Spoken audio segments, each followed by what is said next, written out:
ಎಲ್ರಿಗೂ ನಮಸ್ಕಾರ. ನಾನೇ ನಿಮ್ಮ ಈಶ್ವರ್. ವೆಲ್ಕಮ್ ಟು ದ ನಿಮ್ಮ ಈಶ್ವರ್ ಚಾನಲ್. ವಿಡಿಯೋನ ಶುರು ಮಾಡೋಕ್ಕೂ ಮುನ್ನ ನಿಮ್ಮ ಈಶ್ವರ್ ಚಾನಲ್ನ ಸಬ್ಸ್ಕ್ರೈಬ್ ಮಾಡ್ಕೊಳ್ಳಿ. ಬನ್ನಿ ವಿಡಿಯೋನ ಶುರು ಮಾಡೋಣ.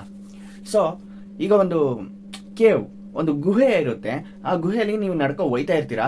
ಆ ನಡ್ಕೊ ಹೋಯ್ತಿರುವಂತಹ ಸಂದರ್ಭದಲ್ಲಿ ಒಂದೊಂದು ಅಜ್ಜೆಗೂ, ಒಂದೊಂದು ಫೀಟ್ಗೂ, ಒಂದೊಂದು ಅಡಿಗೂ ಒಂದೊಂದು ಅಸ್ಥಿ ಪಂಜರಗಳಿದ್ರೆ ಏನ್ ಮಾಡ್ತೀರಾ? ಆ ಒಂದೊಂದು ಅಸ್ಥಿ ಪಂಜರಗಳುವೆ ಭಯಾನಕವಾಗಿದ್ರೆ, ಅಸ್ಥಿ ಪಂಜರಗಳೇ ಭಯಾನಕ. ಸೊ ಸ್ಕೆಲೆಟನ್ಗಳಿದ್ರೆ ಒಂದೊಂದು ಅಡಿಗೂ ಯೋಚನೆ ಮಾಡಿ, ಲಕ್ಷಾಂತರ ಸ್ಕೆಲೆಟನ್ ಇದ್ರೆ, ಅಸ್ಥಿ ಪಂಜರಗಳಿದ್ರೆ ಎಷ್ಟು ಭಯ ಬರುತ್ತೆ ಒಬ್ರೇ ನಡ್ಕೊ ಹೋಯ್ತಾ ಇರುವಂತಹ ಸಂದರ್ಭದಲ್ಲಿ. ಸೊ ಅದೇ ತರದೊಂದು ಪ್ಲೇಸ್ ಇದೆ. ಸೊ ಇದರ ಬಗ್ಗೆ ಡೀಟೇಲ್ ಆಗಿ ತಿಳ್ಕೊಳ್ಳೋಣ. ಅದಕ್ಕೂ ಮುನ್ನ ನಿಮ್ಮ ಈಶ್ವರ್ ಚಾನಲ್ನ ಸಬ್ಸ್ಕ್ರೈಬ್ ಮಾಡ್ಕೊಳ್ಳಿ. ಪ್ಯಾರಿಸ್ ಅಂದಕ್ಕೆ ಎಲ್ರಿಗೂ ನೆನಪರೋದೇನೋ ಈ ಈಫಿಲ್ ಟವರ್ ಅಥವಾ ಐಫಿಲ್ ಟವರ್.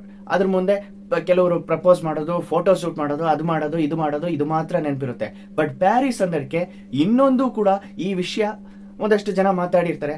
ಸೊ ಎಷ್ಟೋ ಜನ ಮಾತಾಡಿರಲ್ಲ. ಇಂಥ ಒಂದು ಪ್ಲೇಸ್ ಐತೆ ಅಂತ ಎಷ್ಟೋ ಜನಕ್ಕೆ ಗೊತ್ತೇ ಇಲ್ಲ. ಯಾಕೆ ಅಂತಂದ್ರೆ ಹೇಳ್ತೀನಿ. ಸೊ ಇದರ ಬಗ್ಗೆ ಡೀಟೇಲ್ ಆಗಿ ಹೇಳ್ತೀನಿ.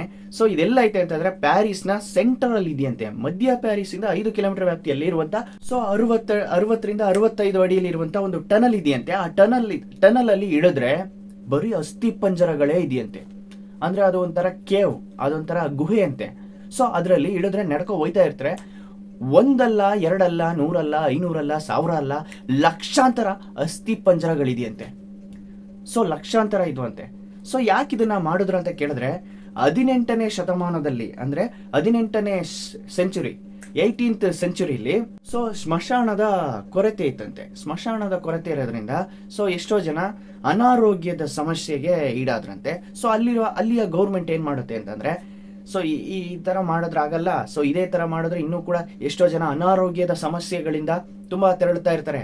ಸೊ ಇದಕ್ಕೇನಾದ್ರು ಮಾಡ್ಬೇಕು ಅಂತ ಯೋಚನೆ ಮಾಡಿ ಏನ್ ಮಾಡೋರು ಗೊತ್ತಾ, ಹಳೆಯ ಗಣಿಗಾರಿಕೆ ಅಂತ ಇರ್ತದಲ್ಲ, ಹಳೆಯ ಕೇವ್ಸ್ ಅಂದ್ರೆ ಕಲ್ಲುಗಳ ಗಣಿ. ಆ ಕಲ್ಲುಗಳ ಗಣಿ ಸುಮ್ಮನೆ ವೇಸ್ಟ್ ಆಗಿರುತ್ತದಲ್ಲ, ಸೊ ಅದನ್ನೆಲ್ಲ ಯೂಸ್ ಮಾಡ್ಬಿಟ್ಟು ಇನ್ನೂ ಕೂಡ ಬೇಕಾದ್ರೆ ಆ ಕಲ್ಲು ಬೇಕಾದಷ್ಟು ಕಲ್ಲುಗಳನ್ನ ಎತ್ಕೊಂಡು, ಸೊ ಹಳೆಯ ಕಲ್ಲು ಗಣಿಯನ್ನ ಯೂಸ್ ಮಾಡೋರೆ ಈ ತರ ಅಸ್ಥಿ ಪಂಜರಗಳನ್ನ ಇಡಬೇಕು, ಜೋಡಿಸಿಡ್ಬೇಕು ಅಂತೇಳಿ ಆ ಟನಲ್ ನ ಯೂಸ್ ಮಾಡೋರೆ. ಸೊ ನಾನು ಮೊದಲೇ ಹೇಳ್ದಂಗೆ, ಸೊ ಇದಕ್ಕೋಸ್ಕರ ಯೂಸ್ ಮಾಡೋರೆ. ಆ ಕಲ್ಲು ಗಣಿ ಅಂತ ಹೇಳದ್ನಲ್ಲ, ಆ ಕಲ್ಲು ಗಣಿ 13ನೇ ಶತಮಾನದಲ್ಲೇ, ಅಂದ್ರೆ 13th ಸೆಂಚುರಿಲೇ ಇತ್ತಂತೆ.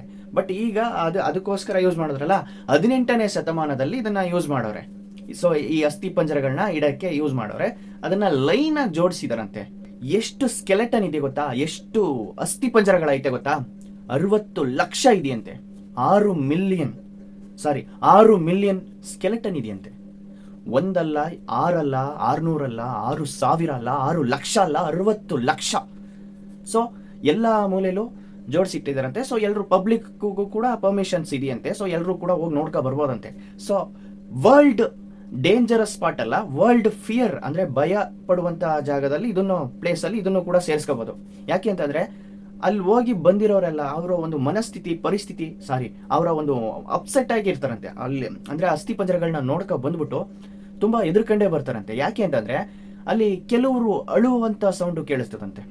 ಸೊ ಅಲ್ಲಿ ಕೆಲವರು ಅಳುವಂತಹ ಸೌಂಡ್ ಕೇಳ್ತಿದ್ದಂತೆ, ಎಷ್ಟೋ ಜನ ನಗುವಂತಹ ಸೌಂಡ್ ಕೇಳ್ತಿದ್ದಂತೆ. ಸೊ ಅವರ ಒಂದು ಇಲ್ಯೂಷನ್ ಇಲ್ಲ ಅಂದ್ರೆ ಅವರ ಒಂದು ಕಲ್ಪನೆಯ, ಸೊ ಎರಡು ಒಂದೇ ಅಲ್ವಾ, ಅವರ ಒಂದು ಕಲ್ಪನೆಯ ಏನು ಅಂತ ಇದುವರೆಗೂ ಗೊತ್ತಿಲ್ಲ. ಬಟ್ ಅಲ್ಲಿ ಹೋಗಿರೋರೆಲ್ಲ ಒಂಥರ ಡಿಸ್ಟರ್ಬ್ಸ್ ಆಗಿದ್ರಂತೆ. ಸೊ ಇದರ ಬಗ್ಗೆ ನಿಮ್ಮ ಅನಿಸಿಕೆಯನ್ನ ಕಮೆಂಟ್ ಅಲ್ಲಿ ಹೇಳಿ. ಸೊ ಇದರ ಬಗ್ಗೆ ನಿಮ್ಗೆ ಮೊದಲೇ ಗೊತ್ತಿತ್ತು ಅಂತಂದ್ರೆ ಕಮೆಂಟ್ ಅಲ್ಲಿ ಹೇಳಿ. ಇಲ್ಲ ಅಂತಂದ್ರೆ ಇದೊಂದು ಹೊಸ ಇನ್ಫಾರ್ಮೇಶನ್ ಆದ್ರೆ ಹಾಗೆ ನಿಮ್ಮ ಈಶ್ವರನ ಫಾಲೋ ಮಾಡ್ಕೊಳ್ಳಿ. ಇದೇ ತರದ್ ಏನಾರು ಹಾಕ್ತಾ ಇರ್ತೀನಿ, ನಾನು ಗೊತ್ತಿರುವಂತಹ ವಿಷಯಗಳನ್ನ ನಿಮಗೆ ತಿಳಿಸ್ತಾ ಇರ್ತೀನಿ. ಹಾಗೆ ನಿಮ್ಮ ಈಶ್ವರ್ ಚಾನಲ್ನ ಸಬ್ಸ್ಕ್ರೈಬ್ ಮಾಡ್ಕೊಳ್ಳಿ, ಬೆಲ್ ಐಕಾನ್ ಕೂಡ ಕ್ಲಿಕ್ ಮಾಡ್ಕೊಳ್ಳಿ. ನಾನು ಹಾಕುವಂತ ವಿಡಿಯೋ ನಿಮ್ಗೆ ನೋಟಿಫಿಕೇಶನ್ ಬರ್ತಾ ಇರುತ್ತೆ. Thank you for watching.